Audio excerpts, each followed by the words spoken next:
Okay, so we've done our crosses, all right? We're going on to the second bit. So this is called blanket stitch. And basically what we're doing is we're making like little bricks. So we're going to start off the same. We go in, we do our little like centimetre, and then that bit just stays there. Now what we're going to do is you're going to make a loop like this, okay? You then put your needle through the satin and you go and you get about 5 threads-ish. Okay, you have to make sure that this loop is underneath the needle. And then you pull it through and that makes our first little brick, okay? Now, I always use this finger here, can you see? And I hold my thread there because then it stays in the right place. I do my little loop around, I'm going from the left to the right. I'm going through 5 little threads.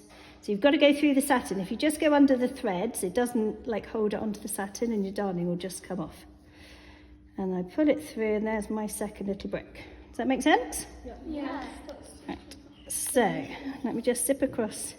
Now obviously the smaller you do it, the better it's going to look, and try to get all your little bricks a similar size. All right, so you don't want to go too big, but at the same time, you don't want to be like tiny. That doesn't make sense, but you know what I mean. So I'm going all the way across. Now the first line is probably the hardest to do because it's quite awkward to get your needle through the satin and round. Once we get up onto this bit, it's much easier. So I've gone all the way. I'm probably going to get 2 more in. I'm going to go all the way, and there's my first line of bricks, okay? Great. So now, to go the opposite way, so I've done this row across here, now we've got to go back this way. So you have to then make your thread go around the opposite way. So this time we're going from the right to the left, or anti-clockwise. So I'm still going to use this finger, just hold it out the way. Now, the top of the brick, if you can see this, Martha, go close up. The top of the brick here, we're going to go through it so that you kind of join your lines up, because otherwise you end up with little holes in. So I'm going to go through the satin again. I'm going to go through the next 5-ish bits, but I'm also going to go through the top line of my bricks. All right. So I'm still going this way, look, from right to left. Through the top line, and you just want to make sure that your needle comes out at the same point each time so that you get a nice straight line as you come up. Okay, I'm going to go all the way across.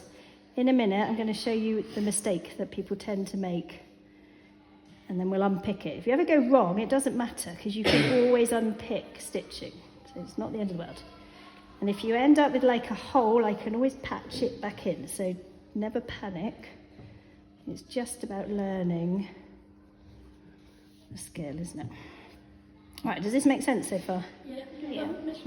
Yeah. Does it have to be exactly 5 stitches? Oh no, it's just roughly. Oh.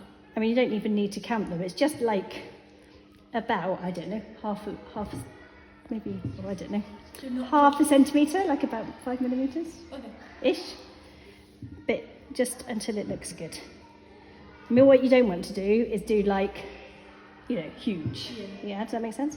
All right, so I've done 2 rows now. I've done that row, going that way, and I've done that row, going back that way. Can you see? You just make like little bricks as you go across. All right, so now I'm going back this way. So my thread's going to go from the left to the right, or clockwise. I'm going to go through that top brick, and then I'm starting again. All right.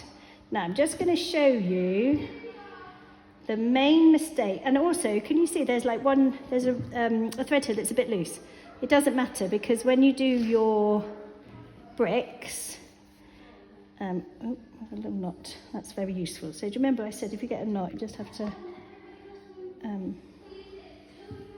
sort itself out anyway. Let's go through and sort it out. So that, look, can you see where I'm putting my bricks on? It just stops the loose sideways ones going through. All right. Now, the main problem, if it goes wrong, it will be because you will be so busy thinking about doing this bit, you will forget about this thread being underneath. So if I leave my thread and I don't go underneath here, if I just leave it there, and I do a couple of stitches, it's quite hard to do it badly, but it won't make, you see I haven't made a brick, I've just made like a triangle. And you'll find, there you go, I've just made like 2 diagonal stitches, there's no squares or rectangles. So if you realise you've done that, all you do is you find the thread that was wrong and you just unpick, so just pull it out and go back to where you were right, and then you can start again. All right? And then all we do is you keep going until you get to the top. All right? Now because I used to darn everyone's point shoes at school, because I love it, I could darn a pair of point shoes in half an hour. That was a whole pair of point shoes in half an hour. Wow. That's because I used to do it a lot, so I practiced it. And when you practice things, you get better, don't you? All right? But look, I've just done 3 stitches. How long have you been filming, Martha? 6 minutes. There you go. So it doesn't take a lot of time. It just takes making sure that thread goes underneath. Okay? And then it's the same. You keep going until you get to the end of the thread. You just sew it underneath, cut it off, start a new one, and you keep going. All right? Everyone happy? Yeah. Marvellous.